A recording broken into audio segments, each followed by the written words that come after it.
Hello, my friend. The world of magic, filled with legends and ancient tales, is opening its gates once again.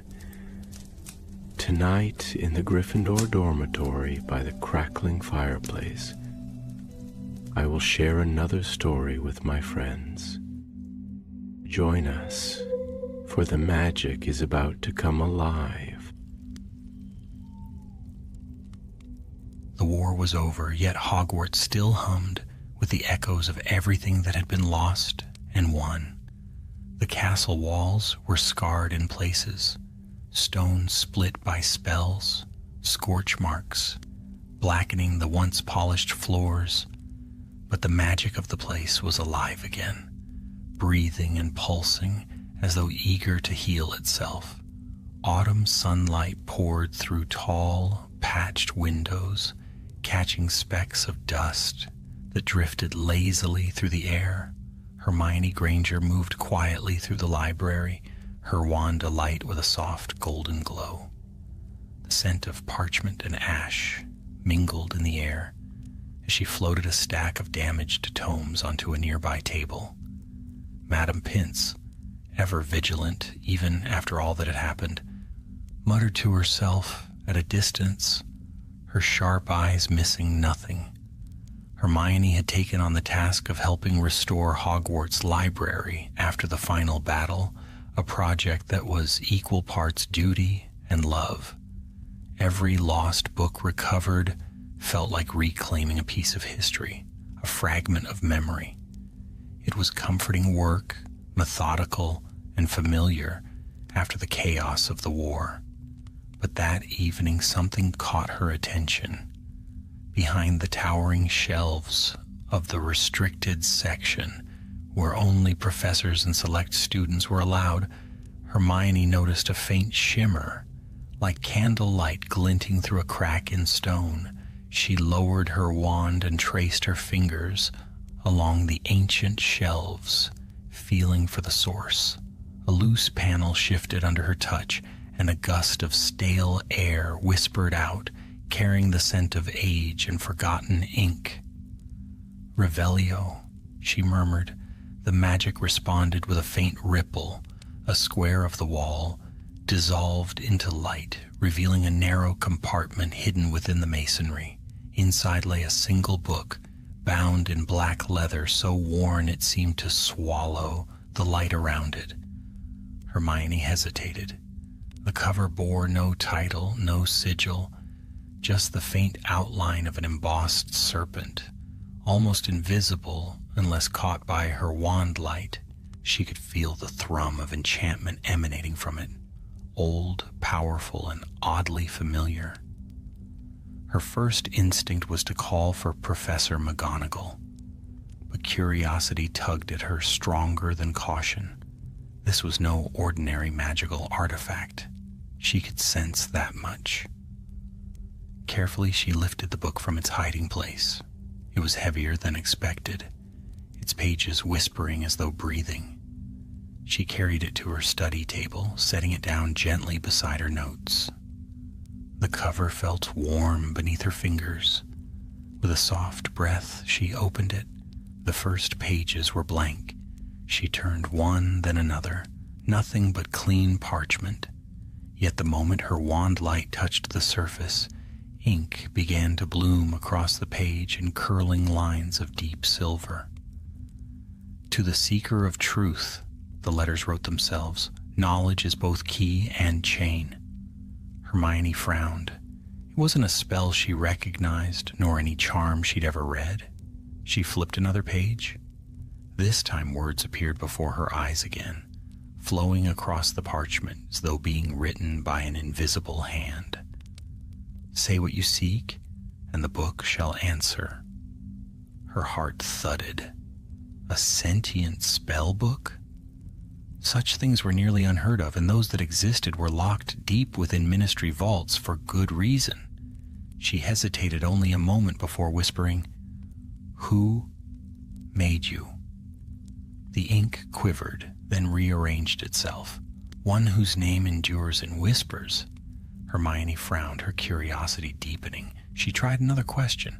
What knowledge do you contain?" The words shimmered, fading, then returning in a new pattern. Magic unrecorded, power unbound, secrets long buried. She should have stopped there.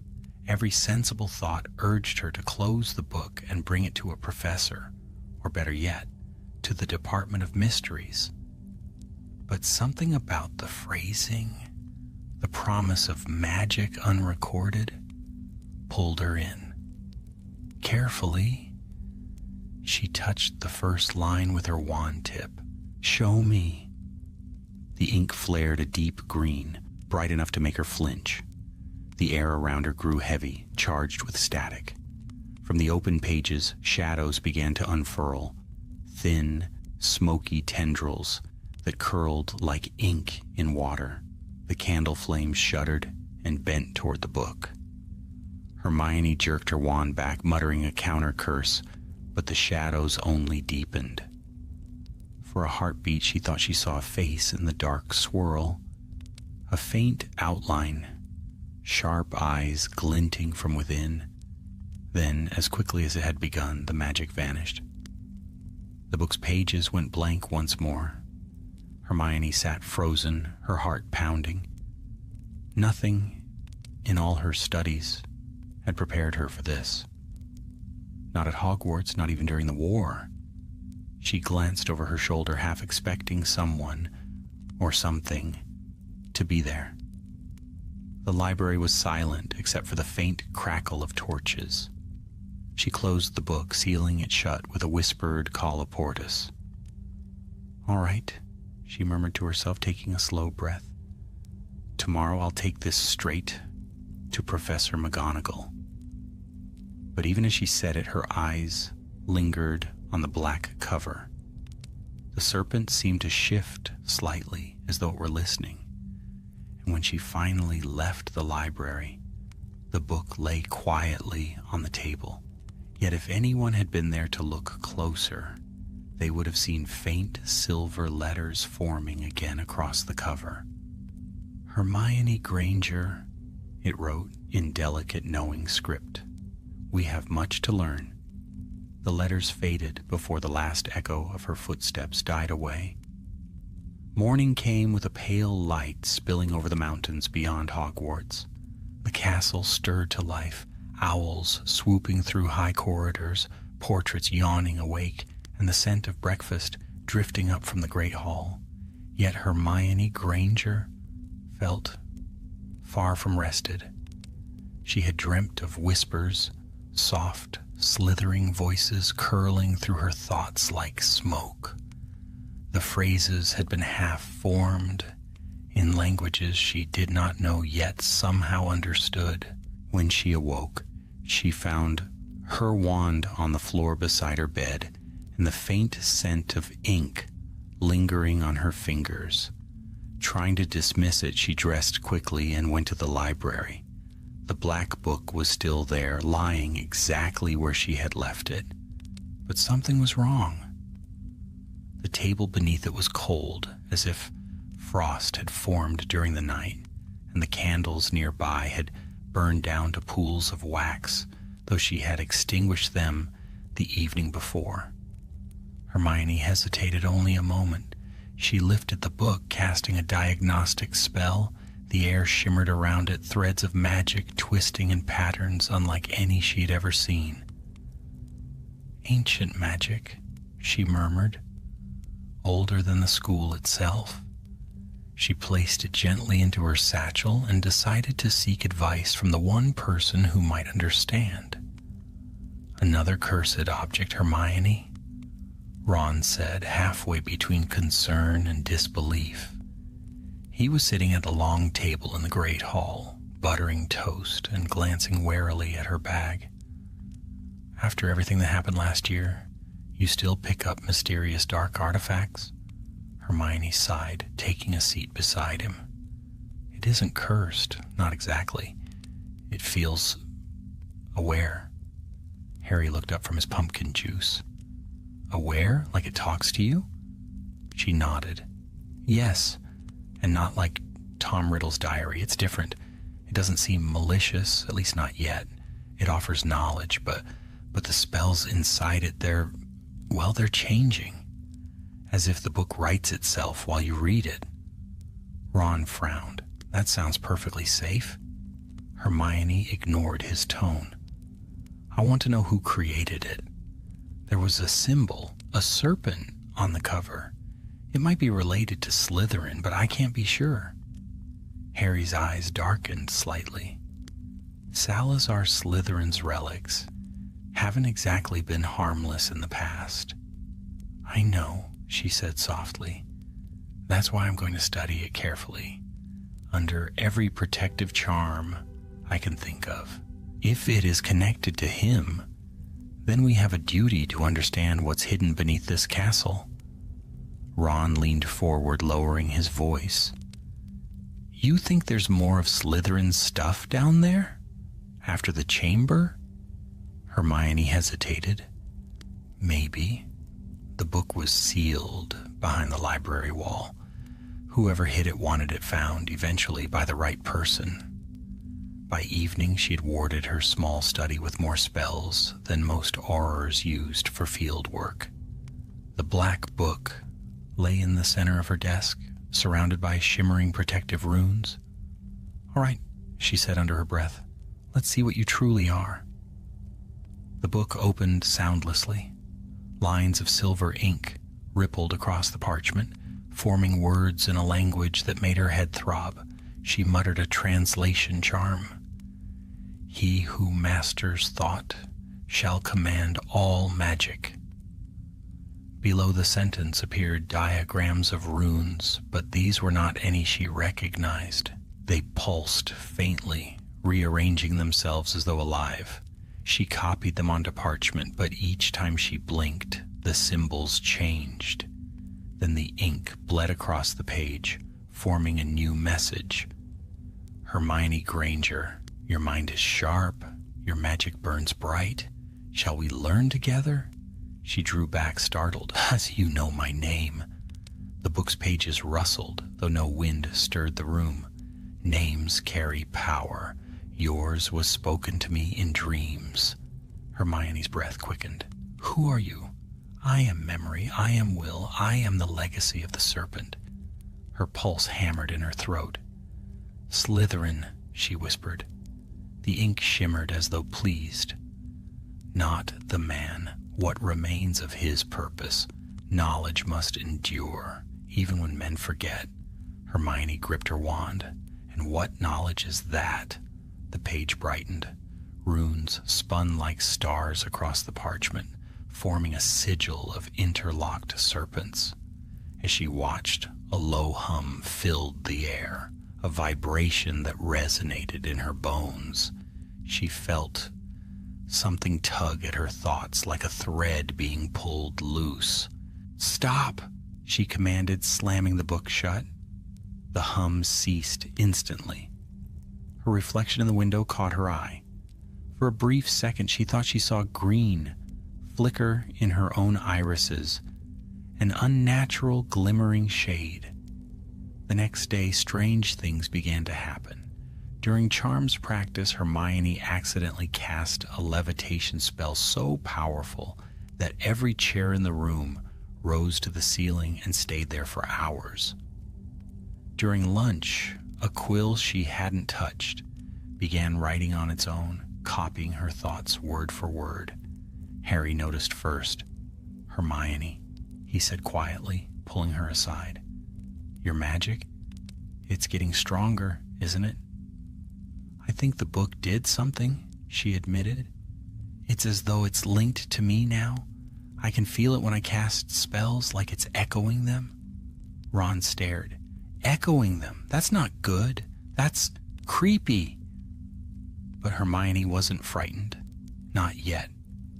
Part of her mind whispered that she could control it, that she was clever enough to master whatever force the book held. She had survived worse. That night, however, the whispers returned. She awoke to find the book open on her bedside table, though she was certain she had locked it away. The pages glowed faintly in the moonlight, filled with writing she didn't recognize. Her wand hand moved on its own, tracing a rune in the air. A rush of power flooded her chest, pure, intoxicating strength. Then she heard the voice again, soft as silk. "Do not fear me, Hermione. I can show you what even Dumbledore never knew." She hesitated, trembling. "And what would you ask in return?" "Only that you remember. Magic demands memory. Thought is the key. Together we can open what has long been closed." For a long moment she stared at the glowing pages. She could feel the pull of knowledge, the promise of understanding spells that had been lost for centuries. The rational part of her mind screamed for caution, yet beneath it another voice whispered of possibility, of power used for good, of answers to questions no one else dared ask.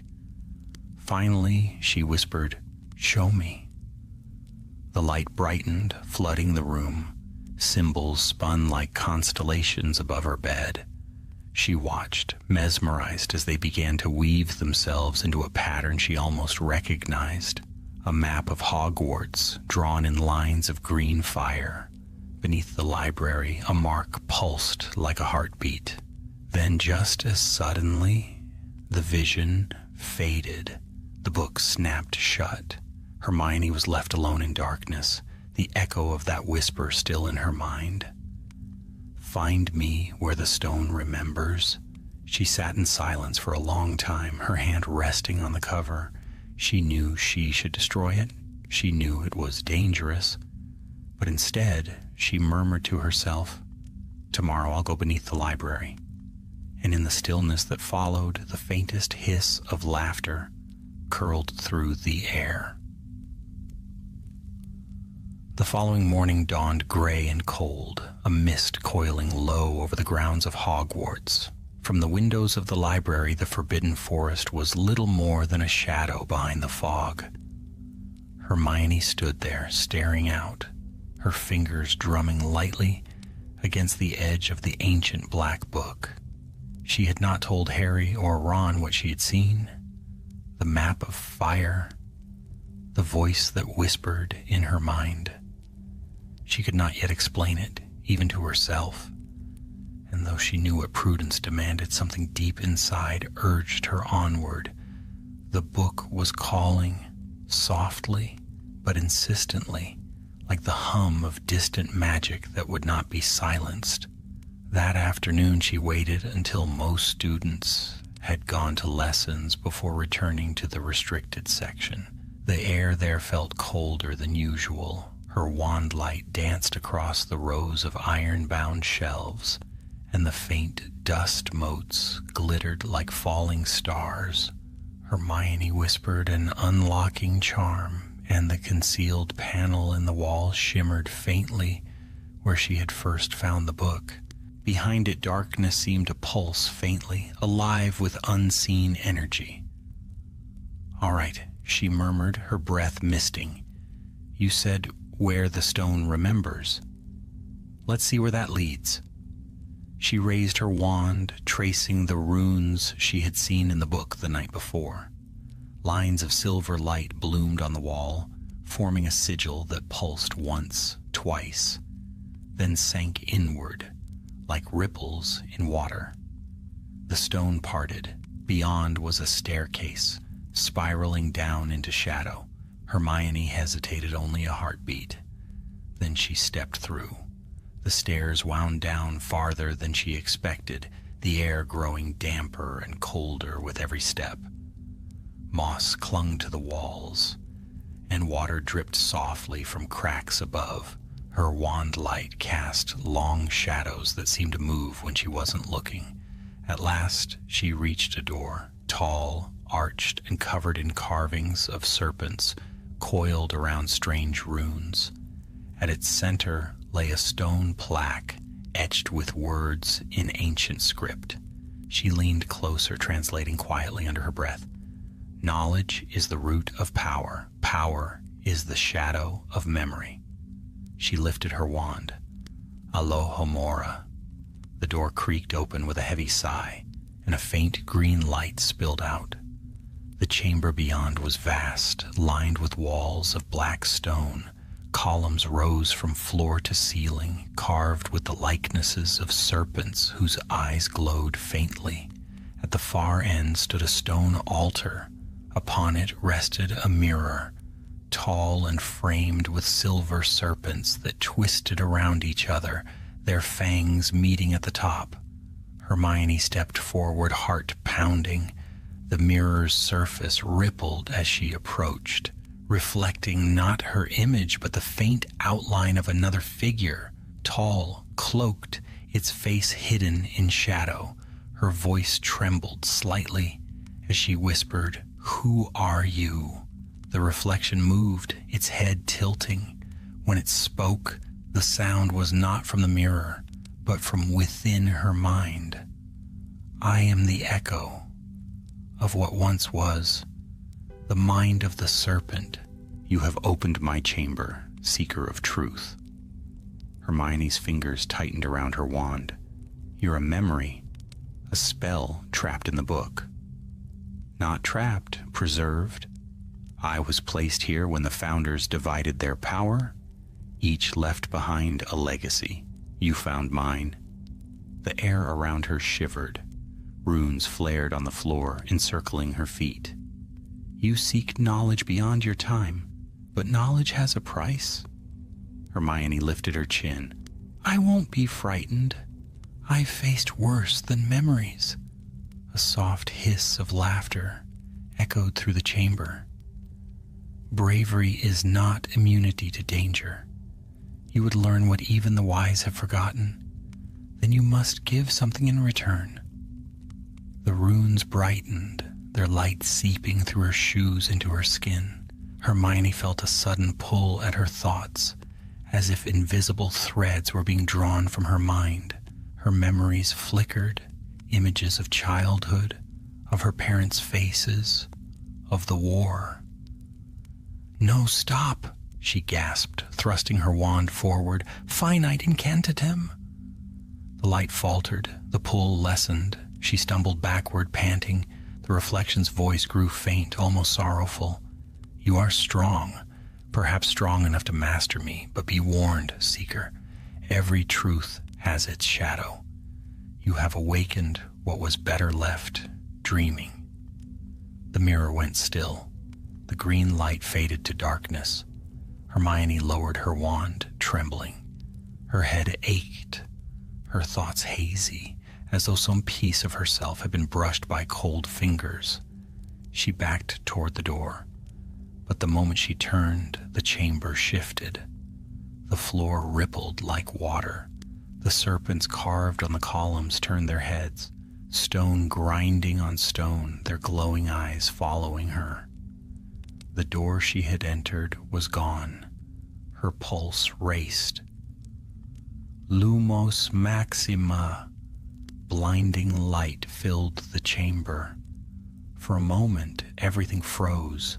Then from the mirror's surface, a stream of green smoke burst forth, twisting it and coiling in midair until it formed the vague outline of a figure, a shadow with no true form. It spoke again, its tone no longer calm but commanding.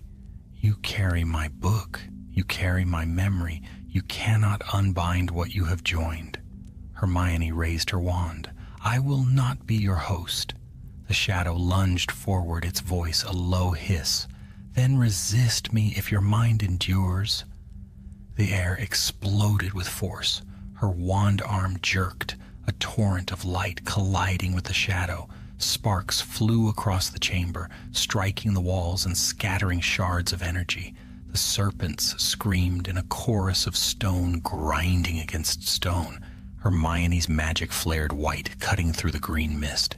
The shadow recoiled, swirling around her in a spiral of smoke. She felt its whisper at her ear. "We are bound, Hermione Granger. You cannot destroy what you do not understand." With a cry, she slashed her wand downward. "Expulso." The spell struck the mirror, shattering it into shards of glass. that burst outward in a wave of light. The shadow screamed, torn apart by the explosion. The chamber shook violently, cracks racing up the walls. Hermione ran, half blind, half guided by instinct. She found the staircase again just as the floor behind her collapsed into darkness. She climbed, lungs burning, until at last she burst through the hidden panel back into the library, the wall sealed shut behind her. Silence fell. For a long time she stood there, breathing hard, staring at the ordinary shelves of books, as though expecting them to vanish. Her hand still trembled around her wand. On the table lay the black book. It had reopened itself. Across the first page, written in delicate silver script, were new words. "The bond is forged. We remember." Hermione's throat tightened. The book's presence pressed faintly against her mind, no longer distant, but intertwined with her own thoughts. She felt its hum beneath her skin, its whisper just beneath the surface of silence. She shut it carefully, locking it with every charm she knew. But when she turned away, the faintest glimmer of green light seeped through the cover, pulsing softly like a heartbeat. Outside, thunder rolled across the mountains, and somewhere deep beneath the castle, the stone seemed to stir, as though once more it remembered. Rain lashed against the castle windows that night, and thunder rolled across the highlands. The storm came in waves, shaking even the enchanted lamps in the corridors. Yet within her small chamber near the library, Hermione Granger sat awake, the black book resting before her on the desk, like a sleeping beast. She'd cast every ward and counterspell she knew, but still she could feel it, an invisible pulse, steady and rhythmic, echoing faintly in her thoughts. Whenever she tried to read another text or focus on her notes, her eyes drifted back to that black cover, to the serpent's faint outline. It was not silent anymore. It breathed. When the thunder's roar subsided, she could hear it whispering, not in words, but in the shape of thought. Like a distant echo of her own voice, she pushed back from the desk, pacing. "You're a magical construct," she told herself, "an imprint, a remnant spell. You can't think." The whisper in her mind shifted, soft and coaxing. "Knowledge is thought. You think, therefore so do I." Hermione froze. "No," she whispered aloud, "you're not alive." "Then why do you answer?" Her stomach turned cold. She lifted her wand. Legilimens. For a fraction of a second, her vision blurred. Instead of her room, she saw flashes, ancient corridors carved from black stone, torches burning with green flame, and a tall figure writing upon the same black-bound book. His eyes were silver, his expression calm, and his voice a low whisper carried through centuries. Then the image shattered. Hermione stumbled backward, clutching her head. The book remained where it was, faint tendrils of smoke curling from its pages. She whispered, "Salazar Slytherin." The reply came, cool as running water. "What remains of him? A thought bound to parchment, a will preserved through time." She sank into her chair, her heartbeat echoing in her ears. "Why me? Why choose me?" "Because you listen." Outside, the storm grew stronger. Lightning split the sky, and the castle groaned in reply. Somewhere far below, in the depths she had fled the night before, she felt a faint vibration, like a voice murmuring through the stone. Hermione shuddered. "If I listen, it's to learn, not to obey. Learning is obedience to truth." Her hand tightened on her wand. "You twist words like Tom Riddle did." Riddle was a thief. I am a teacher.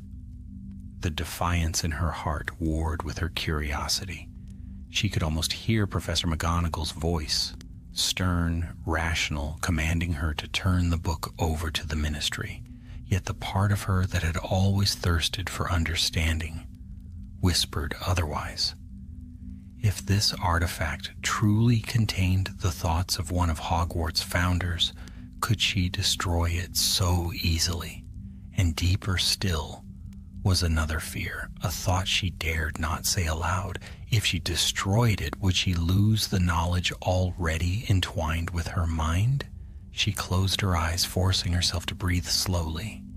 "Fine," she said softly. "Teach me, but I will set the terms." The serpent on the cover seemed to gleam faintly, as if amused. "Agreed." Days passed. Hermione told no one what she was doing. She studied in secret, reading the book only at night when the castle was quiet. Its lessons were strange, yet precise.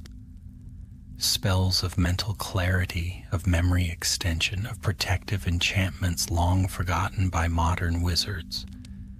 None of them were overtly dark, but their structure carried a weight that chilled her. She began to notice changes. Her magic obeyed her more swiftly, more smoothly than ever before. Complex spells that once demanded effort now came with ease. Even her fatigue lessened, as though the book lent her its strength. But there were other signs too. Sometimes when she looked into mirrors, her reflection blinked, a fraction too late. Once during a lesson, her quill began writing before she thought of the words. And at night, the dreams returned. Visions of corridors beneath the earth, and a voice whispering of doors that could open only for the worthy. Then came the morning she woke, to find her bed surrounded by symbols drawn in silver light. They shimmered faintly, burning into the floorboards before fading. That day, she could no longer pretend she was in control. She found Harry by the lake, standing under a tree that bent against the wind.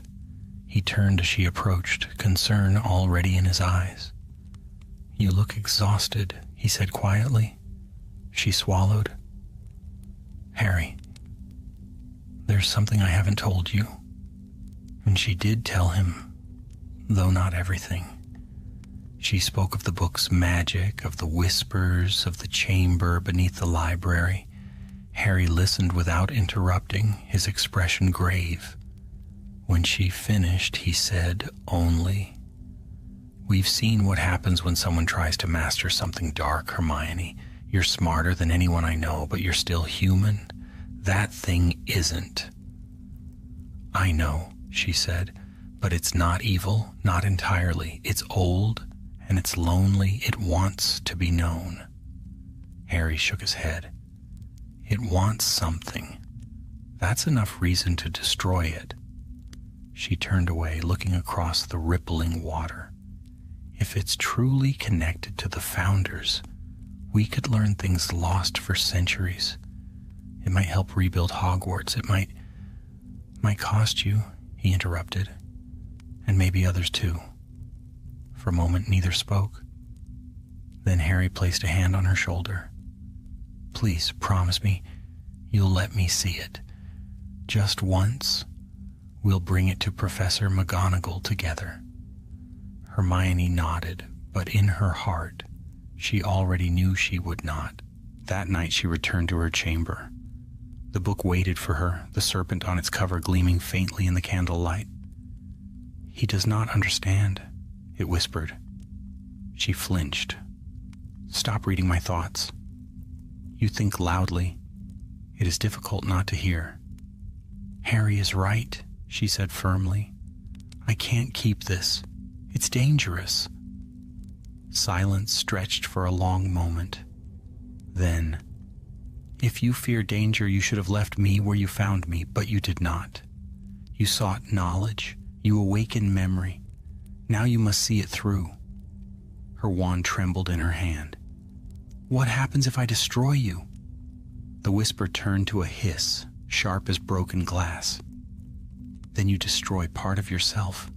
Hermione's pulse quickened. You're lying. Try, and you will see." The candle flames shivered. The shadows in the room thickened, pressing closer. The serpent's eyes gleamed with faint green fire. She lifted her wand, ready to cast incendio to burn the cursed thing to ashes, yet her arm refused to move. Her muscles locked, her thoughts scattering. It was as if invisible chains held her. The voice spoke again, calm and soft. "You bound us when you opened me. You used my magic. It used you. The link is made. If I burn, you burn." Hermione gasped, forcing her wand down. The invisible weight released her, leaving her trembling. For a long moment she could hear only the pounding of her heart and the wind rattling the window. Then in the silence the voice spoke again, this time almost gently. "Do not fight what you do not yet understand. There is a way to free us both, but it lies where memory sleeps. Go again to the chamber. The truth waits there." Hermione pressed a hand to her forehead, her breath unsteady. "I don't trust you," she whispered. "Nor should you," the book murmured, "but you will come." The serpent's eyes dimmed and the voice fell silent. Hermione sat alone in the flickering light, staring at the book that had become both her teacher and her curse. Rain pattered softly against the window, and far below thunder rumbled like a restless giant. She knew she would return, not because she trusted the voice, but because she needed answers. And deep within the stones of Hogwarts, beneath the weight of centuries, something stirred in the dark, listening. The rain had ceased by morning, leaving the castle shrouded in mist. A pale light crept across the grounds, turning the grass silver and the lake to a mirror of shifting fog. The storm had washed the air clean, but inside Hermione's chest a tempest still raged. She moved through the corridors with quick, quiet steps, her cloak drawn close. Her face was pale and dark circles rimmed her eyes, but her mind burned with a single thought. She had to return to the chamber. The book had spoken of a way to sever their bond, and even if she distrusted its motives, she could not live with that voice whispering at the edge of her thoughts any longer. Classes passed in a blur. She scarcely heard the hum of chatter in the great hall, or noticed when Ron waved at her from across the tables. Her food went untouched. Her quill scratched restlessly at parchment, her notes little more than half-formed thoughts and scattered runes. By the time the sun set, she had made her decision. She returned to her chamber, sealed the door, and set the book on her desk. It pulsed faintly like a heartbeat beneath leather. "I'm going," she said aloud, "but not for you." "You go because you must," it replied, "because questions left unanswered rot the mind." Hermione ignored the chill that crept along her spine. She packed quickly: wand, a small satchel, a vial of essence of Dittany, a spare cloak, and a few runes she had crafted for protection. Then, with a deep breath, she lifted her wand and spoke the sequence of runes that opened the passage once more. The wall of the library rippled and gave way. The cold breath of the hidden staircase brushed against her face like a warning. She descended. The air grew colder with each step, the silence pressing close around her. Her wand light revealed the same stone carvings she remembered, serpents and sigils twining together, their eyes seeming to gleam as she passed. The memory of the mirror still haunted her, the shadow that had spoken, the tremor in the earth, the voice that had burned into her mind. Yet this time she did not find the door waiting for her. The corridor ended in smooth stone. She frowned. Revelio. Nothing. Then faintly she heard it, the sound of hissing like air escaping through cracks. Words, low and winding, spoken in parcel tongue. Her breath caught. "No," she whispered, "that's impossible." But the stone responded. The runes flared green, and the wall parted like a curtain of smoke. Hermione stepped forward, the sound of her heartbeat echoing in the stillness. The chamber beyond was not as it had been before. It had changed, expanded, reshaped by the shifting will of the magic that lingered there. Columns rose like black trees, and between them hung sheets of faint, translucent light rippling like water. The shattered mirror was gone. In its place at the far end stood a raised dais. Upon it lay a stone pedestal carved with the image of an open book. The black tome in her satchel pulsed in response. "You see? The place remembers." Hermione approached cautiously, every step measured. "You said there's a way to free us both. Show me." The voice within her mind grew stronger, clearer. "Place me upon the stone. Let thought and echo meet." Her hand trembled as she drew the book from her bag. Its surface felt warm, almost alive, as though it sensed its own purpose drawing near. She placed it upon the pedestal. The runes carved into the stone blazed to life. The air thrummed. A deep vibration filled the chamber, and for a moment she felt the floor itself breathe. "Now," said the voice, "speak the binding undone." Symbols appeared across the pedestal's surface, shifting and spinning until they formed a circle around the book. Hermione recognized fragments of old runic text, an ancient spell of reversal. She began to recite the words, slowly at first, her voice trembling. The chamber answered. Light flared brighter, wind circling her in a spiral. The runes lifted from the stone, spinning faster and faster until they became a ring of silver fire. The serpent carved on the book's cover moved, hissing softly. Then came the pain. It struck without warning, a tearing inside her skull, a wrenching deep within her magic.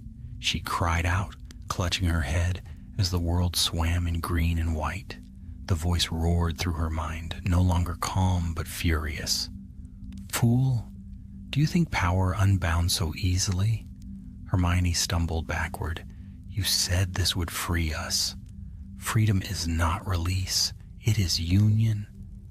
The light exploded. For an instant the chamber vanished. She saw flashes, a memory not her own. Salazar Slytherin standing in a storm of magic, his hand pressed to the same book, whispering words she could not understand. The sensation of ancient power filled her senses, cold and infinite. When the vision faded, she was no longer standing. She knelt on the floor, breath ragged, sweat on her brow. The book hovered before her, its pages fluttering wildly. From its surface, a figure began to form, a shadow wrapped in smoke, tall and slender, its face half-formed and shifting. Eyes like molten silver opened, and it spoke with a voice that carried the weight of centuries. "You have given me form again." Hermione rose to her feet, trembling. "You're not real. You're a fragment, a spell." The figure tilted its head. "A spell, yes, but given thought, you are my vessel now. I can think through you, speak through you. Together we can restore what time destroyed." "Never," she said, her wand snapping up. "I'll end this now." "End yourself?" the shadow murmured. "Our fates are one." He reached out, and the air around them thickened. Runes appeared again, this time not on stone, but in the air, burning with green fire. Hermione countered with a shield charm, but the magic surged through it as though it were smoke. She felt her own spells turning against her, reshaping themselves to his will. Then, suddenly, she remembered something. A detail from the spell she had seen, a single rune that had flickered and vanished just before the vision broke. It had not been part of the binding. It was part of the key. She whispered it, her voice barely audible. Anima separo. The effect was instant. The shadow reeled, its form flickering. What have you done? It hissed. Hermione gritted her teeth, forcing the words out again louder. Anima separo. Light burst from her wand, white and pure. The chamber screamed around her, the serpents, the columns, the walls, all trembling as if alive. The figure convulsed, its silver eyes dimming. You cannot destroy me, it gasped. You are already. The words dissolved into a shriek of air. The shadow imploded, sucked back into the book in a rush of green flame. The pedestal cracked, splintering under the force. Hermione fell to her knees, gasping as the chamber shook. She grabbed the book, its cover searing hot, and fled up the staircase. Behind her, stone collapsed, dust and shards raining down, the sound of the ancient room dying echoing up through the darkness. She stumbled out into the library, coughing, the wall sealing behind her. For several minutes, she could only kneel there, trembling, the black book clutched against her chest. It no longer pulsed. No whisper touched her thoughts. The silence in her mind felt like the first breath after drowning. She rose unsteadily and looked down at the cover. The serpent was gone. The leather was cool and inert, as though centuries of magic had finally fled. Is it over? She whispered. There was no reply, only the faint hiss of candlelight and the quiet of a castle that seemed to hold its breath. For the first time in weeks, Hermione smiled faintly. She turned, intent on locking the book away for good, deep in the vaults, beyond any reach. But as she walked away, the book lay still upon the table, and though its cover remained dark and silent, deep within the pages, one faint line of silver ink began to write itself. Separation is not the same as forgetting. The following days passed in uneasy quiet. The skies above Hogwarts cleared, and a pale sun broke through the clouds, turning the lake to a shining mirror once more. Students laughed in the courtyards. Lessons resumed their rhythm. Yet for Hermione Granger, the silence that filled her mind was a stranger she did not trust. She slept little. Though the book no longer pulsed or whispered, she felt its weight in her thoughts, a faint hollow like a word forgotten at the edge of memory. Sometimes, when she closed her eyes, she would see flashes of green light or hear the echo of the serpent's voice fading into silence. But it was gone. It had to be gone. She kept the book locked in a warded chest beneath her bed, sealed with every counter curse and rune of containment she knew. Still, she caught herself glancing toward it at night, half expecting to see its serpent sigil gleaming faintly through the wood. And yet the castle itself had begun to change. It was subtle at first, a cold draft in corridors where no wind should reach, a flicker in the torches though the air was still. Then the dreams returned. In the first dream, Hermione walked through the library at night. The books were silent, the air heavy with dust. She could hear a faint dripping sound, as though water fell from somewhere above. When she turned, she saw ink running down the shelves like black rain. The floor beneath her rippled, and reflected in it was her own face. But her eyes were silver, not brown. The second dream came 2 nights later. She was standing before the broken pedestal in the underground chamber, but it was whole again. The mirror had returned, its surface gleaming like still water. A voice, soft, familiar, whispered behind her ear, "You cannot separate thought from memory." When she looked into the mirror, her reflection smiled, though she did not.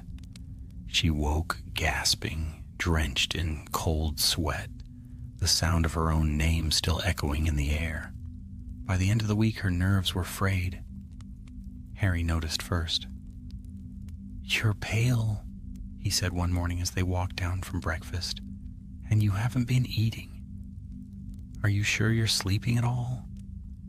"I'm fine," Hermione replied too quickly. Ron frowned. "You don't look fine." She hesitated, her hand tightening around the strap of her satchel. "It's nothing. Just old nightmares. After everything we went through, I suppose that's not surprising." Harry studied her face for a moment, his expression unreadable. "You got rid of the book, didn't you?" Hermione nodded automatically.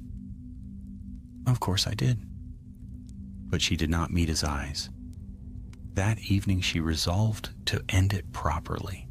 No more half measures, no more hesitation. She would destroy the book once and for all. The room of requirement was empty when she entered, its vast space echoing like a cathedral.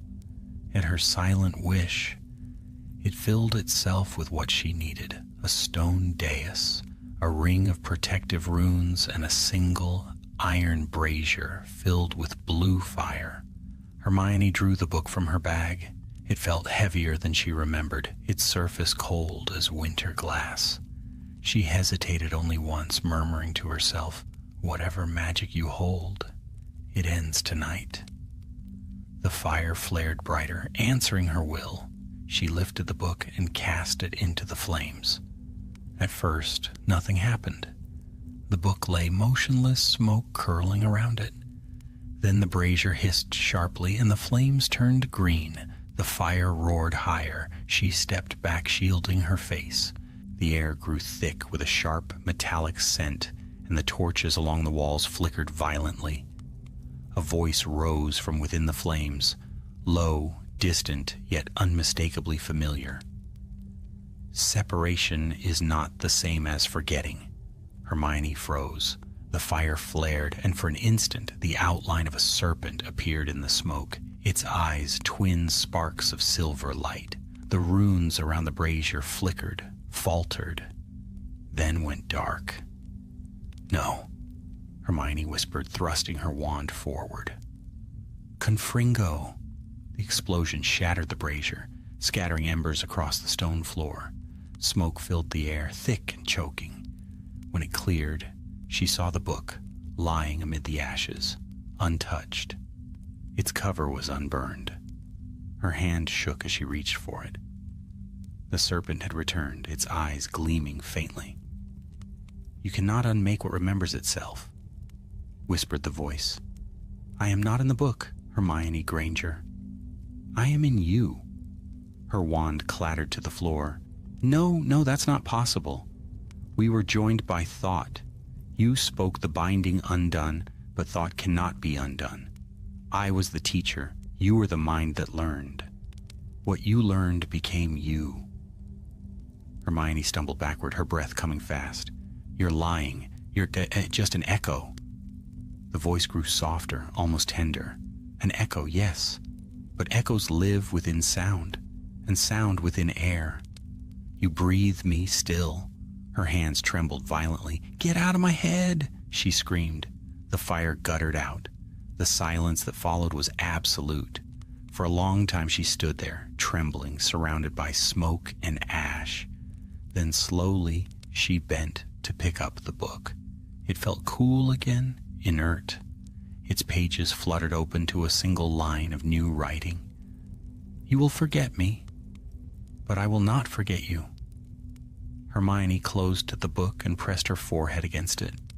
For the first time in her life, she felt truly afraid of her own mind. The days that followed blurred together. She attended lessons, answered questions, laughed when expected to, but everything felt distant, as though she were watching her own life from a step away. Her spells grew stronger, unnaturally so. A simple charm could move objects heavier than ever before. She no longer needed incantations for most enchantments. Her thoughts alone were enough. Professors began to notice, and even McGonagall's approving smile carried a hint of unease. Hermione told no one, but she noticed something else, small at first, then impossible to ignore. When she passed by mirrors, her reflection lagged a heartbeat behind. When she spoke, her voice sometimes carried a faint echo, as though two tones overlapped. And every so often she would hear the whisper again, faint but distinct. "You are remembering." The black book remained sealed in its chest, yet it no longer frightened her the same way. The fear had settled into something colder, quieter, a realization she could not deny. The bond between her and the dark magic had not been broken. It had only changed form.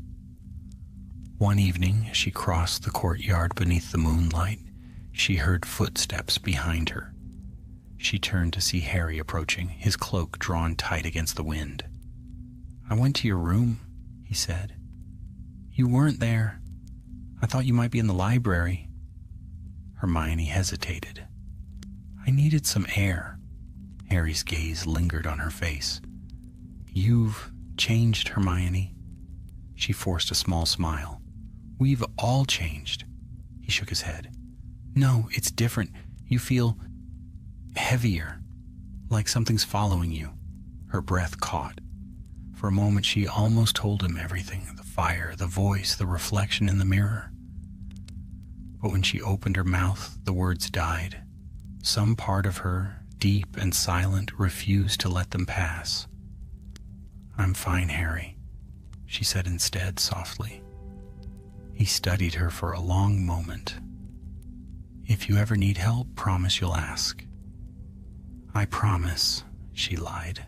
When he left, she stood alone beneath the stars, the chill wind stirring her hair. In the distance, thunder rumbled again over the mountains. She looked toward the dark silhouette of the library and whispered to the night, "I will find a way to end this, whatever it takes." Far below, deep beneath the castle, something stirred once more. The faint sound of pages turning, of runes shifting in unseen light. And though the air was still, the stones of Hogwarts seemed to whisper, soft and serpentine, "Knowledge remembers." Winter crept over the highlands, shrouding Hogwarts in frost. The lake froze in long, jagged ribbons of silver, and the trees of the forbidden forest bowed beneath their weight of snow. Inside the castle, fires burned bright, and students huddled close to the warmth. Yet for Hermione Granger, no hearth could thaw the chill that had settled in her soul. It had been 3 weeks since the failed attempt to destroy the book. 3 weeks of silence, of haunted mirrors and whispers in the dark.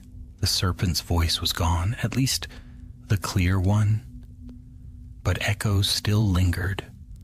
Thoughts that were not quite her own brushed against the edge of her mind, subtle as a breath. She had begun to write them down, at first to understand, then to contain them. Parchment after parchment filled her desk. Runes, notes, fragments of old words that seemed to appear in her sleep. They were beautiful, intricate, terrible, and though she told herself she was only studying them, part of her knew she was obeying an unseen rhythm. Magic obeyed her now in ways it never had before. She could feel it, alive under her skin, pulsing through her like a second heartbeat. The simplest spells were effortless. The complex ones reshaped themselves at her thought. Once, during a duel in practice, she disarmed 3 spells at once without lifting her wand. Professor Flitwick had stared at her as though she'd broken the laws of nature. Hermione had laughed it off, but later that night, staring into the mirror, she noticed the faintest trace of silver still glimmering in her irises. Harry and Ron grew uneasy. They spoke of it often, whispering when they thought she was not listening. "She's not herself, Harry," Ron said one evening in the common room. "She's been, well, strange. Like she's somewhere else even when she's here." Harry's voice was low. "I've noticed. Her magic's changed too. It's stronger, but colder somehow." "You think it's that book again?" Harry didn't answer. Hermione heard them from the stairwell. The words cut deep, though she knew they spoke from care. She wanted to tell them everything, to confess the truth that kept her up at night, but she couldn't. The magic that had tied her to the book had done more than link her thoughts. It had bound her silence. When she tried to speak of it, the words dissolved in her throat, replaced by that faint, mocking whisper. "We do not speak what is part of us." So she said nothing. That night she dreamt again of the chamber. It was whole once more, vast, gleaming with green light. The shattered mirror had reformed, though its surface rippled like water. She stood before it, wand in hand, the black book open upon the pedestal. Her reflection smiled. "You cannot deny it forever." Hermione raised her wand. "You're not real. But you gave me thought," the reflection said softly. "You gave me a voice. I am what remains when you look too deeply. You tore me free, and I learned your name. Now we are two and one." The mirror rippled. A hand reached from its surface, pale and glimmering, and touched hers. The cold shot through her veins like ice. She awoke with a gasp, her sheets tangled and damp with sweat. For a heartbeat, she thought she was still dreaming, until she saw it. Across the floor of her room, runes burned faintly, carved into the wood by some unseen hand. They formed a perfect circle around her bed, glowing silver. In the center of the pattern, resting atop her quilt, was the book. Hermione's breath came fast. She had locked it away. She knew she had. It opened on its own, the pages fluttering until they stopped at a blank sheet. Slowly, ink began to appear, smooth, deliberate, like handwriting she half recognized. "The chamber calls, the stone remembers. Come." She backed away, shaking her head. "No, you're gone. I destroyed you." The ink bled darker. "Did you destroy your own mind?" Her wand leapt to her hand, though she had not reached for it. The magic within her stirred like a living thing, answering a call she had not spoken. Light filled the room, shattering the circle of runes, but the book did not burn. It only closed with a quiet snap. Hermione fell to her knees, breath ragged. "What do you want from me?" The answer came not in sound, but in thought. "To remember." And beneath that single word, she felt the weight of something vast and ancient, a will that had once belonged to a man who shaped magic itself. The next morning she packed a small satchel. No one saw her leave the common room. She moved through the corridors like a ghost, her footsteps silent. The library greeted her with its familiar scent of parchment and candle smoke, its shadows stretching long beneath the morning light. She crossed to the wall in the restricted section and raised her wand. The old runes responded instantly, the stone trembling beneath her touch. This time there was no hesitation. The passage opened like a wound. Hermione descended. The air was colder than before, but the path was clear. She could feel the pull guiding her, steady, inexorable, like a heartbeat in the earth. When she reached the bottom, the door to the chamber opened without a word. It was vast again, alive with shifting light. The mirror stood whole, and the pedestal gleamed as though newly carved. She stepped forward, her boots echoing softly on the stone. From the mirror's surface, a ripple of light spread outward. A voice spoke. Not the serpent's whisper this time, but her own. "You came back." She froze. "What are you?" The reflection smiled, her own face gazing back, but older, sharper, the eyes bright silver. "I am what you became the moment you opened the book, the mind that learned too much, the shadow that thought without you." "You're not real," Hermione said, though her voice trembled. The reflection tilted her head. "Reality is thought, and thought is what we share." The spell never ended. It only changed shape. Every dream, every whisper was me trying to wake. "Wake?" "To merge," the voice said simply, "to remember what we were." The runes on the walls flared green. The chamber trembled. Hermione lifted her wand. "No, I won't let you take me." The reflection's smile softened, almost pitying. "You can't fight yourself." Then the mirror shattered outward in a storm of light. Hermione's shield charm barely formed before a wave of energy struck her, hurling her backward. She hit the floor hard, the breath torn from her lungs.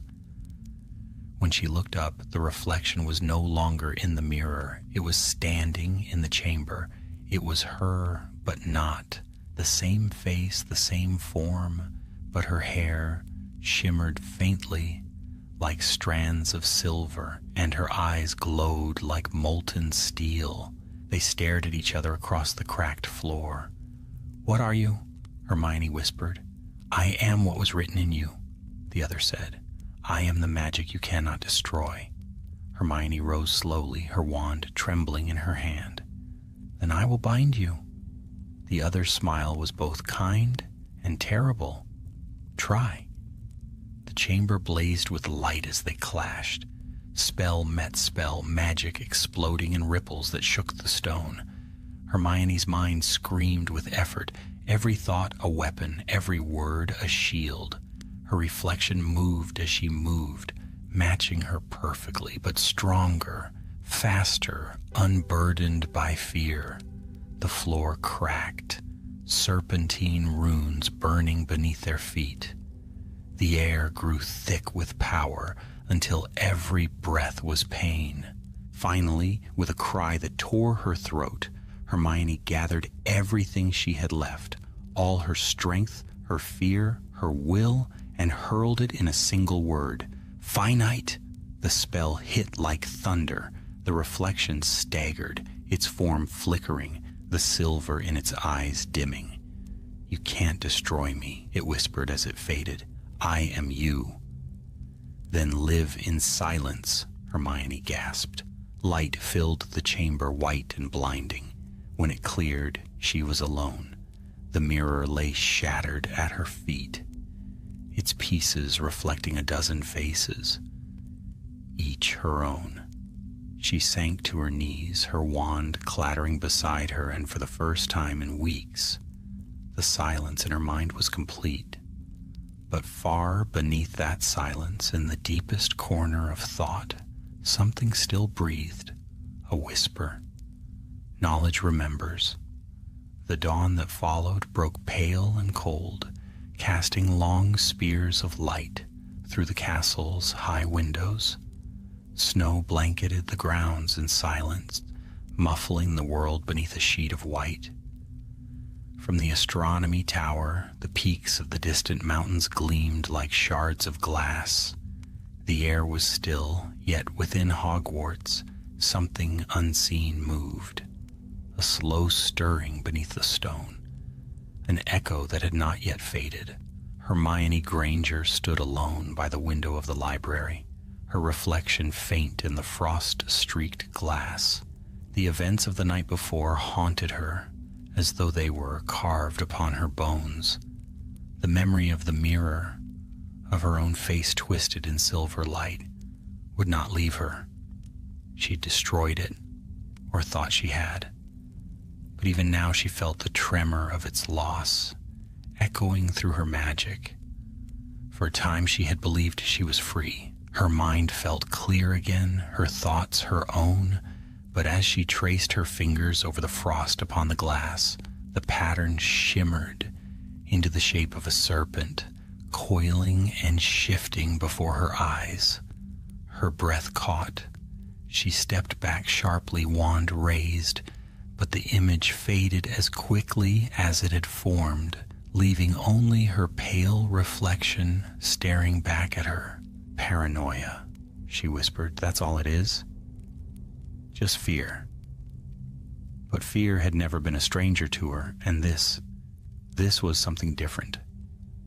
It was the sense of a door half open somewhere in her mind. Harry and Ron found her in the Great Hall later that morning. The smell of warm bread and pumpkin juice filled the air, and the chatter of students rose in a comforting hum. Hermione tried to look composed, though she could feel the tremor in her hands as she lifted her cup. "Morning," Ron said cautiously. "You disappeared again last night." Hermione forced a smile. "Couldn't sleep. I went for a walk."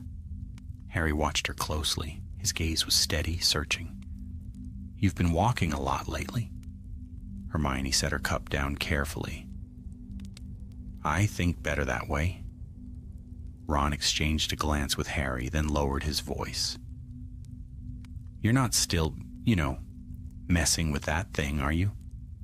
Hermione froze for the briefest moment before answering. "No, I told you it's over. The book's sealed. The magic's gone." Harry leaned forward. "You swear it?" "I swear," she said softly.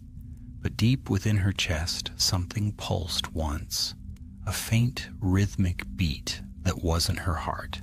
She ignored it, turning her attention to her breakfast.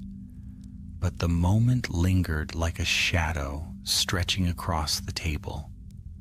That night, the dreams returned.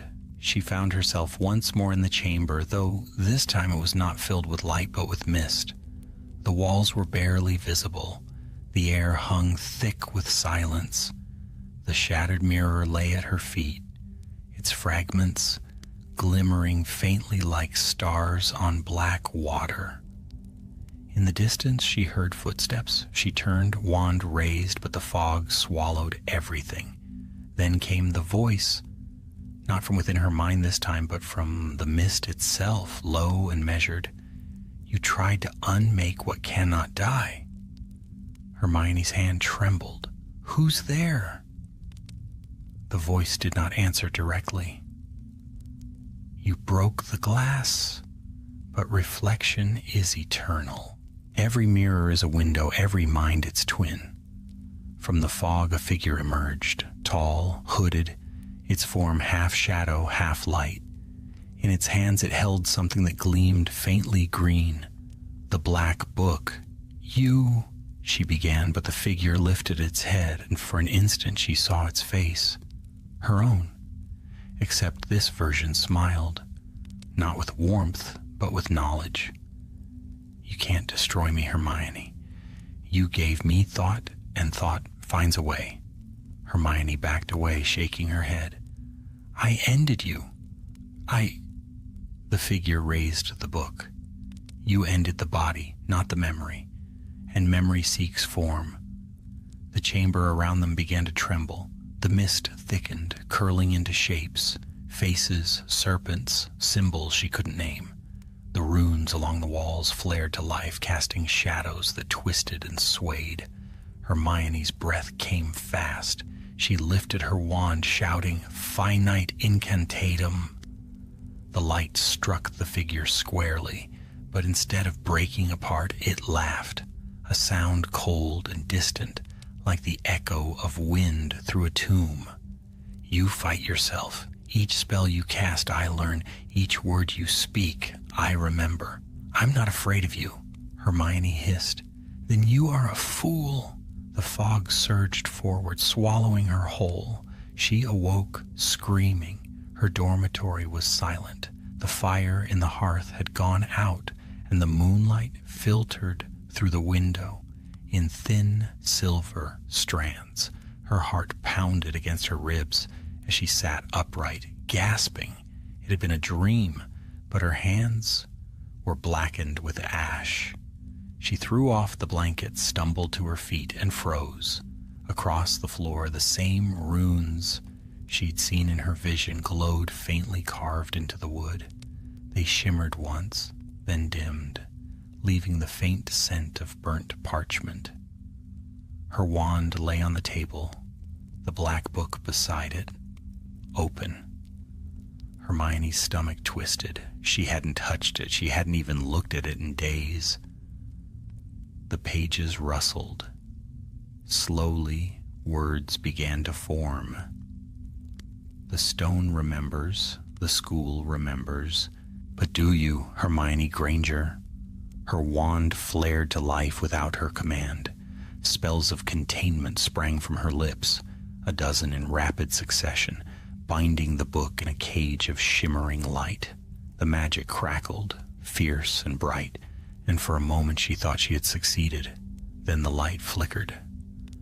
The runes along her walls began to glow in answer. The voice, her voice, spoke again, soft and close, though the book lay still. Every spell you use feeds me. You cannot cage memory with magic born of memory. Hermione staggered back. What do you want? Completion? Completion of what?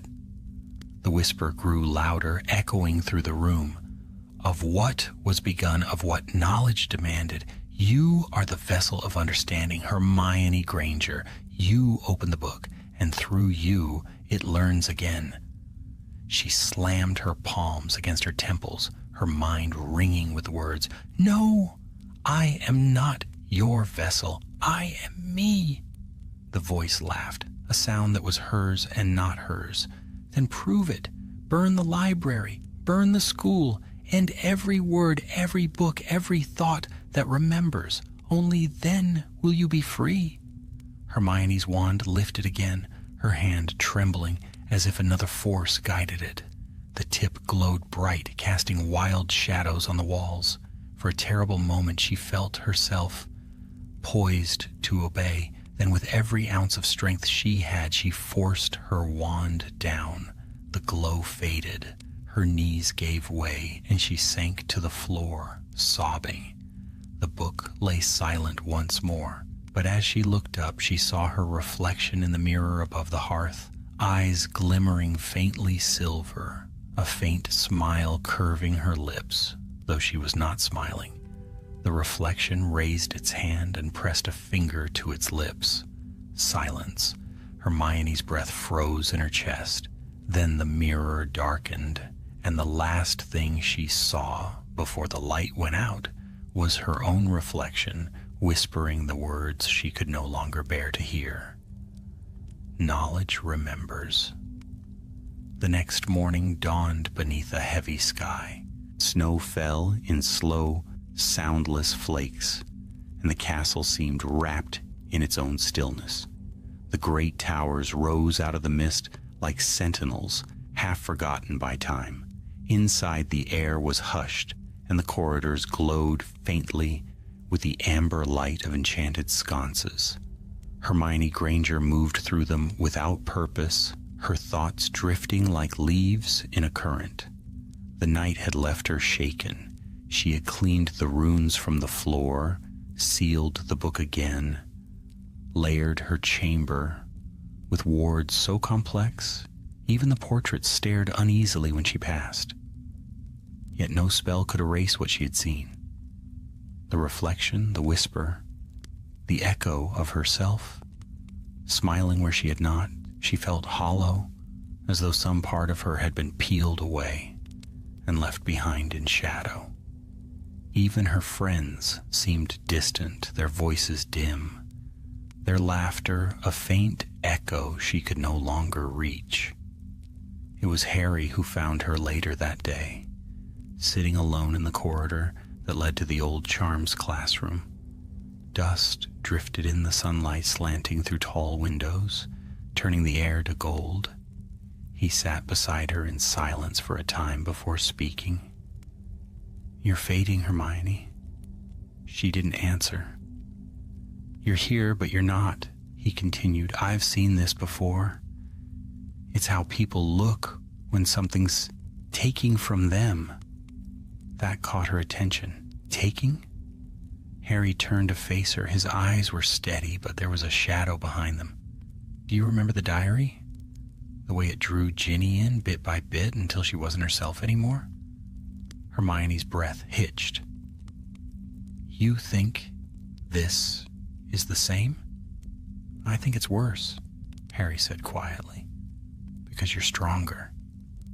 You can hold more of it. She closed her eyes. I can't destroy it, Harry. I've tried. Then we'll find another way, he said firmly. But you're not fighting it alone anymore. Promise me that. Something in his voice cut through the fog of fear and shame that had clung to her for weeks. She nodded. I promise.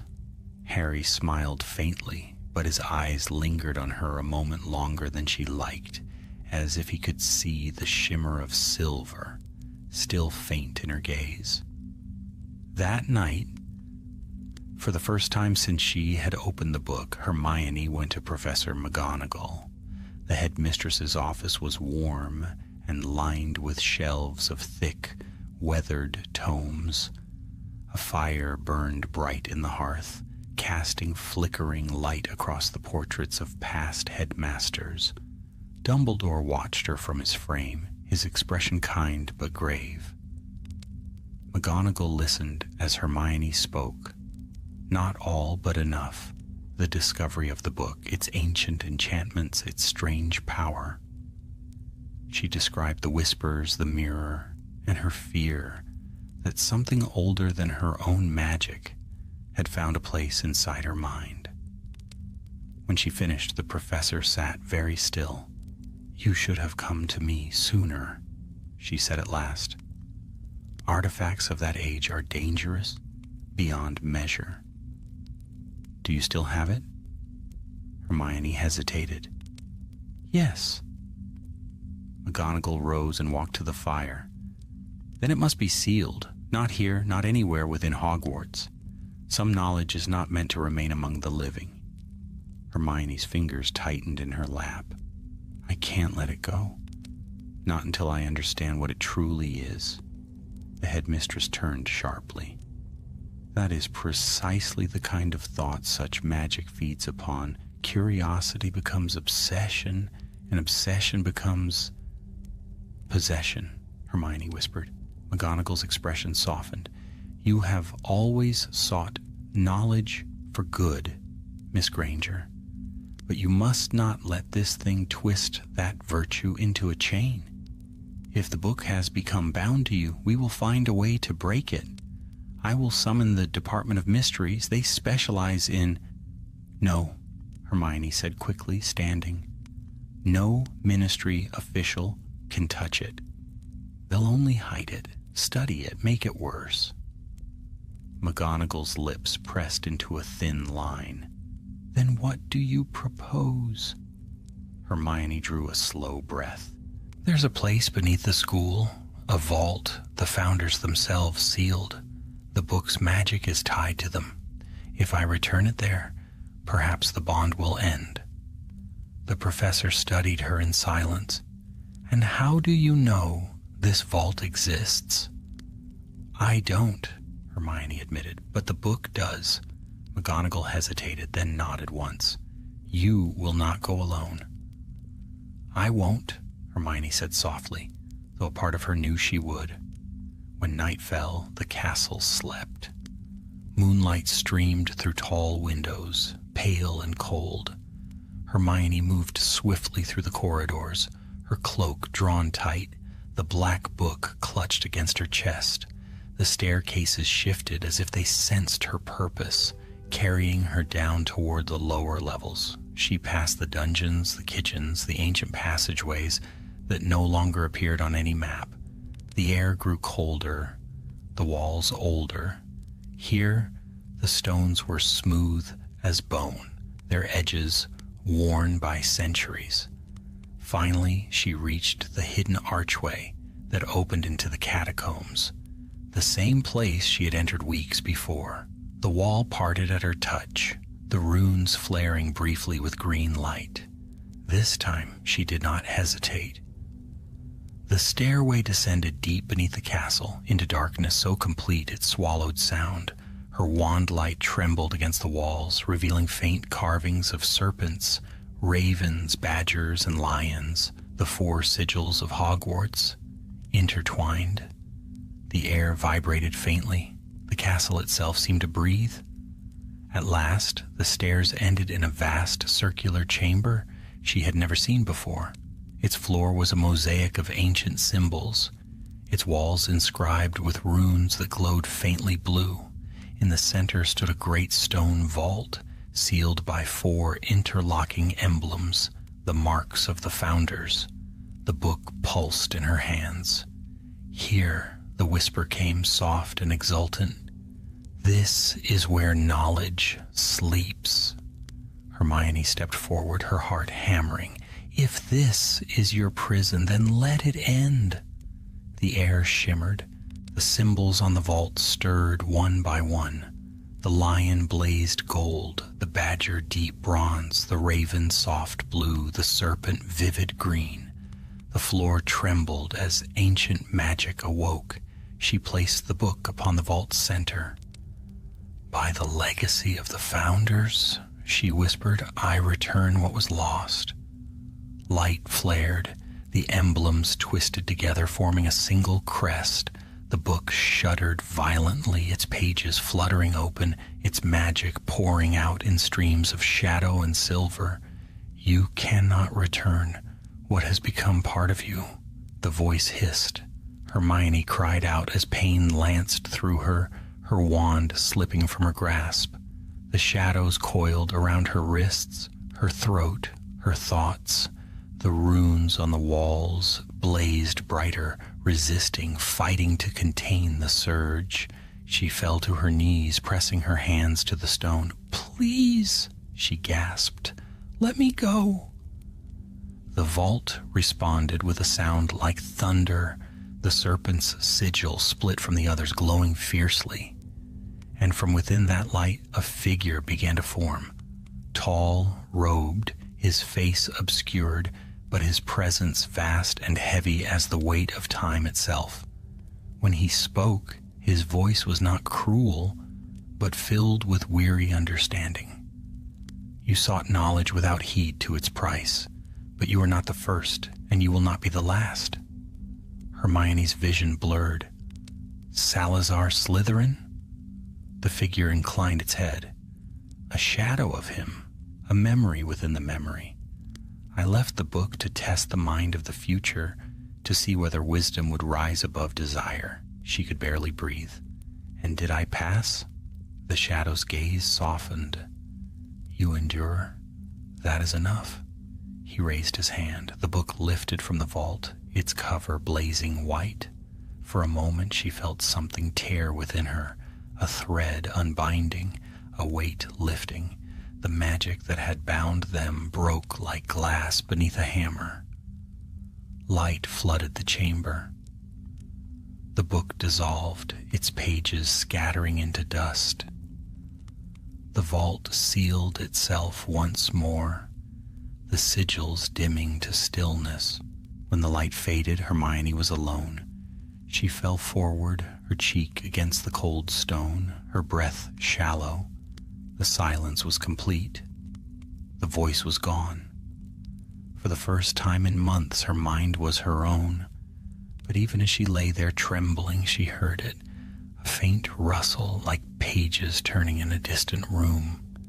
Somewhere above, in the countless halls of Hogwarts, the castle's torches flickered as though stirred by a passing breath, and in the quiet between heartbeats, a whisper lingered, so faint it could have been imagination. Knowledge remembers. Hermione awoke in the hospital wing. The curtains around her bed swayed gently with the draft, and the smell of herbs and smoke from Madame Pomfrey's potions hung faintly in the air. The world was hushed, lit only by the blue glow of dawn beyond the tall windows. For a moment she lay still, uncertain if she had returned from dream or fallen deeper into it. Then memory struck, sharp, shattering, vivid. The vault beneath Hogwarts, the shadow's voice, the burst of light, the moment of unbinding. She sat up too quickly, her head spinning.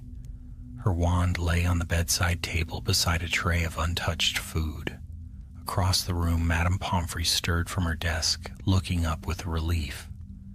"Ah, Miss Granger, you're awake at last." Hermione swallowed. Her throat was dry as parchment. "How long?" 2 days, the matron said briskly, coming to check her pulse. "Professor McGonagall found you near the lower library steps, unconscious, wand scorched half to ash. What in Merlin's name were you doing down there?" I don't remember," Hermione lied softly. Madame Pomfrey's eyes narrowed, but she said nothing. She handed her a vial of clear potion. "Drink this. You've exhausted yourself beyond sense." The liquid was bitter, but warmth spread through her limbs as it took hold. When Pomfrey left to fetch more supplies, Hermione turned toward the window. Outside, the snow still fell. Hogwarts lay quiet beneath its white shroud, its towers crowned in mist. For a long time she watched it, and for the first time in many weeks, there was peace in her mind. No whisper, no hum of thought, not her own. The silence was whole, or so she wanted to believe. By midday she was discharged. McGonagall awaited her in the corridor beyond, her expression caught between worry and reprimand. "You gave us quite a fright, Miss Granger." "I'm sorry, Professor," Hermione said quietly. "I didn't mean to—" McGonagall held up a hand. "I know you didn't. But whatever you faced beneath this castle is not to be faced again. The wards there are ancient. They do not open without cause, and I believe the cause has now passed." Hermione nodded. "It's over." The professor studied her for a long moment. "Is it?" Hermione hesitated. "I think so." "Then rest," McGonagall said softly. "Some battles must end not in victory, but in peace." As the headmistress turned away, Hermione caught sight of her own reflection in a framed portrait glass. For a fleeting instant she thought she saw silver glint within her eyes. But when she blinked, it was gone. The days that followed were calm. Classes resumed. Snow thickened along the parapets, and students passed through the halls with laughter and steaming cups of cocoa. The war and its aftermath had left scars on Hogwarts, but life was returning. Even Hermione began to feel almost herself again. Yet the castle did not forget.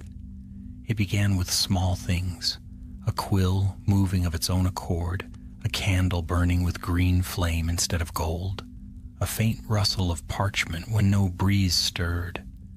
Each time Hermione told herself it was coincidence, residual magic from the chamber perhaps. But each time the unease grew. One evening as she worked late in the library, she noticed something peculiar. The shelves in the restricted section had rearranged themselves. Where the gap once hid the compartment where she had first found the dark book, a new inscription had appeared upon the stone. 4 words: "The mind remembers." Always. Her pulse quickened. She traced the letters with trembling fingers. The magic there was faint, ancient, but alive. "Hermione?" She turned. Harry stood at the end of the aisle, a lamp in hand, his expression wary. "You shouldn't be here alone."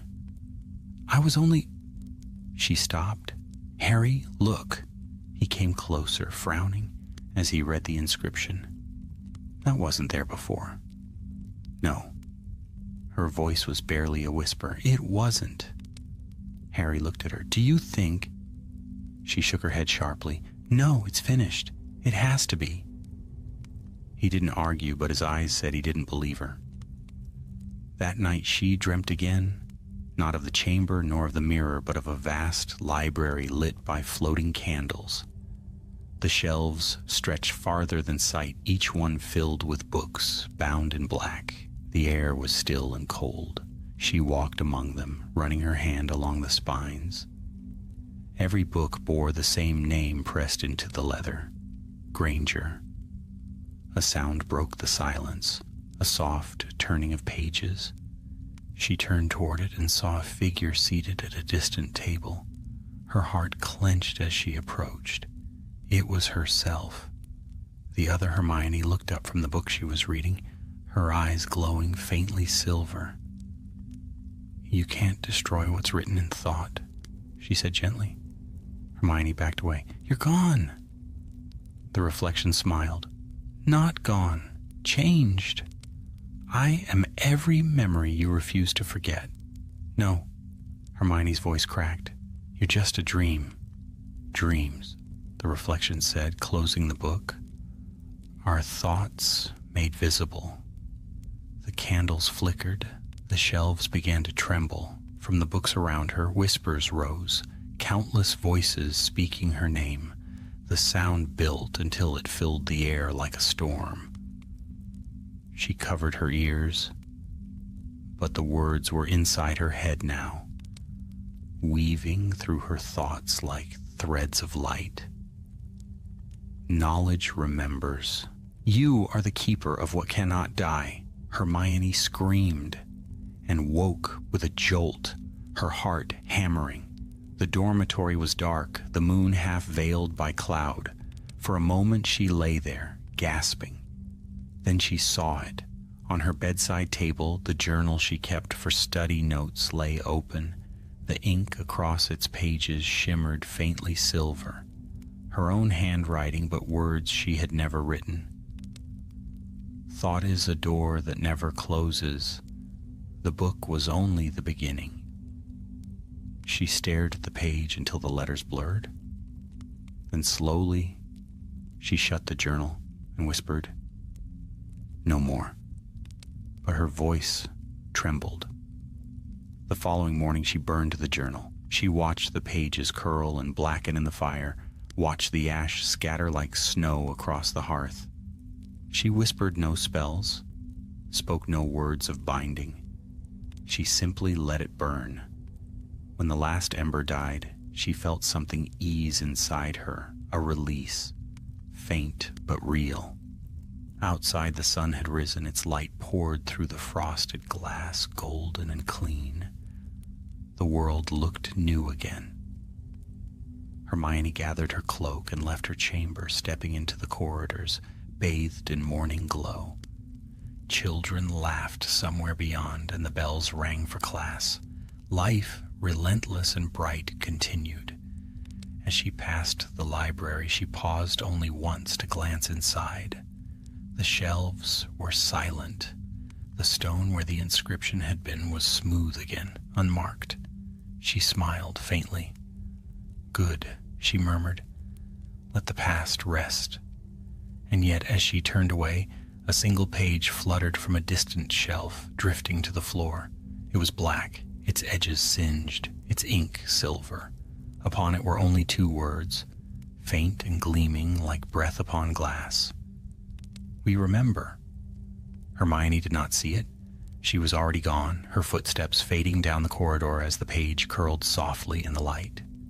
And in the deep heart of Hogwarts, beneath stone and spell, the air stirred once more, quiet as a sigh, patient as time. For though the book was gone, its words had taken root, and knowledge, as ever, remembered. Spring came to Hogwarts. The snow melted from the roofs and streamed down in silver threads, feeding the grass that brightened along the slopes. The scent of damp earth and blooming heather filled the air, and the long halls of the castle rang again with laughter. The scars of war and shadow faded slowly as the school healed in its timeless way. Hermione Granger walked the grounds alone one morning, her cloak stirring in the soft wind. The sky was pale blue, the lake shining beneath it like a mirror untouched.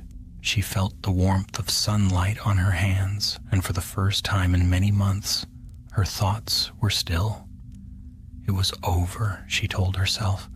The book, the whispers, the terrible dreams, all finished. She had done what few could have done.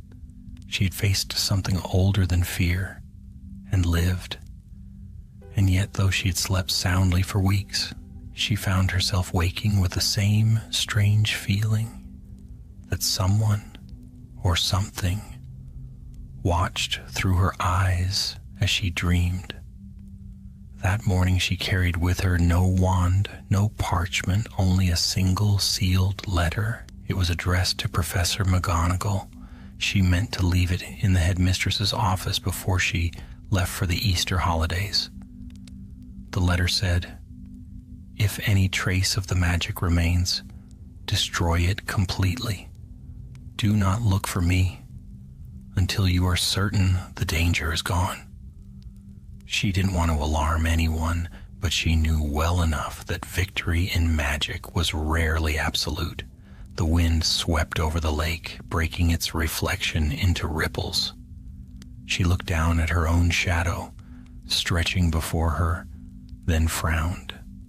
The shadow's edges shimmered faintly, as though the light could not quite decide what shape it should take. She blinked, and the shimmer was gone. Hermione turned back toward the castle. In the library, everything was as it should be. Dust hung in golden light, and the smell of parchment was rich as ever. Students whispered softly at the long tables. Nothing stirred in the restricted section now except the turning of old pages. Still, she paused before the shelf where she had first found the black book. Her hand hovered above the stone. She could almost feel the pulse of that day, the thrill of discovery, the curiosity that had seemed so harmless. Never again, she murmured, and yet curiosity lived on inside her. It always would. That, she knew now, was both her gift and her curse.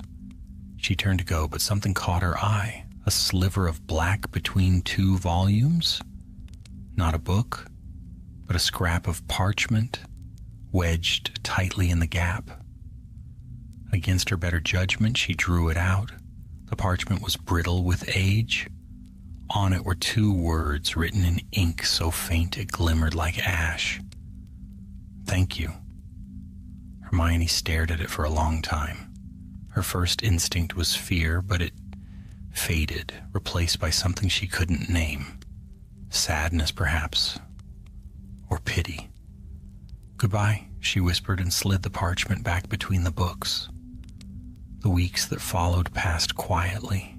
Hermione returned home, spent time with her parents, and tried to lose herself in the normal rhythms of the Muggle world, shopping with her mother, helping her father with the garden.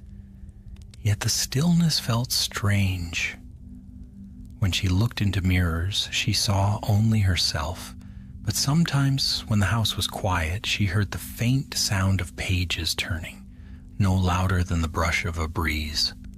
One evening as she sat in her childhood bedroom reading by lamplight, she noticed her old school trunk standing open. Among the papers and notes within lay a small leather-bound journal she had never seen before. Her hands went cold. She opened it slowly. The pages were blank, save for the first line, written in her own handwriting. "Memory is a mirror. What you write in thought will one day write back." She closed the journal, heart pounding. Then she laughed, quietly, bitterly. "You really can't help yourself, can you?" But no voice answered her. The journal lay still, a simple book of parchment and leather. And when she burned it later that night, it turned to ash without a sound. Years passed. The world moved on. Hermione's life filled with new purposes, work, friends, a family. The story of the dark book became another secret among many, a memory she locked deep within herself. Hogwarts changed too, though its magic remained eternal. New students came and went. New mysteries bloomed in its endless halls. The castle, as ever, remembered, and sometimes when the air was quiet, a page would turn in the library without a hand to move it. The candles would flicker green for a heartbeat before settling back to gold. The ghosts said it was nothing, only drafts, only tricks of magic too old to question. But the portraits whispered differently. They said a girl had once faced a shadow made of thought, and that she had left something behind, not evil, but remembrance. The sort of memory that keeps the world from forgetting what knowledge costs.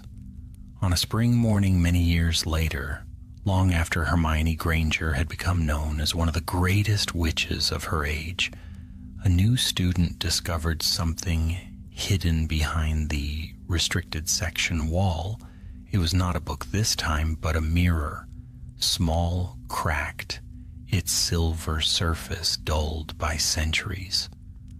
The girl brushed off the dust and caught her reflection. For a moment she thought she saw another face beside her own, a woman with brown eyes and a faint, knowing smile.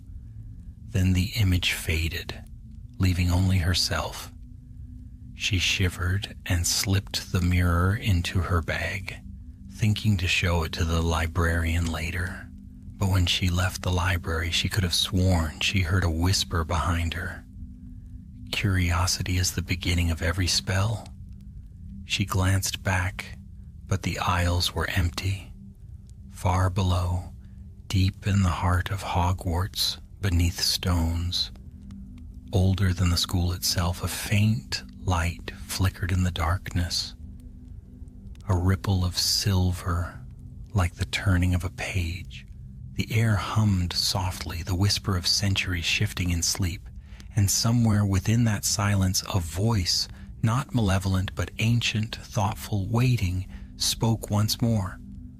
Hermione Granger, keeper of memory, teacher of thought. The world forgets, but we remember. Then the light faded, leaving only the stillness of stone. But the whisper lingered, drifting upward through the castle's dreaming halls, through its towers and chambers, until it vanished into the wind that swept across the highlands. And in that wind, faint as the sound of quills upon parchment, there was laughter, soft, proud, and free. For though the dark book was gone, its purpose had endured, transformed. The hunger for knowledge had become wisdom, and the echo of a curse had become the seed of understanding. And Hogwarts, ancient and alive, held it close, as it held all things worth remembering.